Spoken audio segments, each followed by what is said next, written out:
আসসালামু আলাইকুম ওয়া রাহমাতুল্লাহি ওয়া বারাকাতুহু। সম্মানিত দেশবাসী, আমি cancer specialist doctor SM. Sarwar. বিশেষ করে আপনারা জানেন যে মরণবিধি ক্যান্সার, সারা ওয়ার্ল্ডের ডাক্তাররা বলেন যে ক্যান্সার, কিডনি, থ্যালাসেমিয়া এই 4টি রোগ হলো মরণবিধি। এই 4টি রোগে আক্রান্ত হলে সাময়িকভাবে চিকিৎসা চলে, চিকিৎসা করতে করতে একসময় রোগীর মৃত্যু হয় এবং চিকিৎসার প্রতি মাসে কয়েক লক্ষ টাকা প্রয়োজন হয়। তেমনি আমরা একজন রোগীর সাথে আপনার রোগীর অভিভাবকের সাথে পরিচয় করে দিচ্ছি, যিনি শেরপুর সদরে হাসিমে আমাদের ক্যান্সার রোগী থেকে সুস্থ হয়েছেন।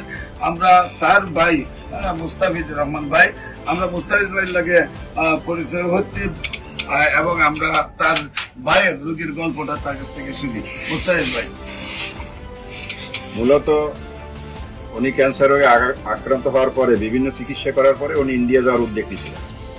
তো বাংলাদেশের ডাক্তাররা বলছে যে আপনার যে পজিশন এখন আছে এতে ইন্ডিয়া যে লাভ নেই। হয়তো বা ওনাকে এভাবে বলে না, ওনার আত্মীয় স্বজন বা আমাদেরকে এভাবে বলেছে যে ইন্ডিয়া যে লাভ নেই, হয়তো ওনার এইটাই শেষ সময়।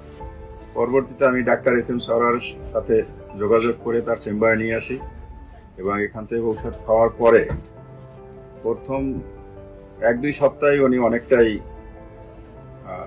সুস্থবোধ মনে করছেন এবং পরবর্তী মাস উনি নিজেই সেই ঔষধ দিচ্ছেন এবং সম্পূর্ণভাবে ক্যান্সার থেকে উনি মুক্ত হয়েছেন।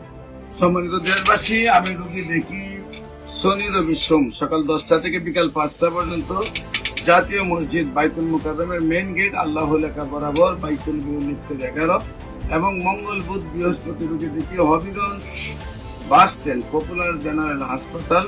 আপনাদের সবাইকে আমাদের অফিস ভিজিট করার জন্য আমন্ত্রণ জানাচ্ছি। পাশাপাশি যে কোনো প্রয়োজনে স্ক্রিনে দেওয়া নম্বরে যোগাযোগ করেন। আসসালামু আলাইকুম ওয়া রাহমাতুল্লাহি।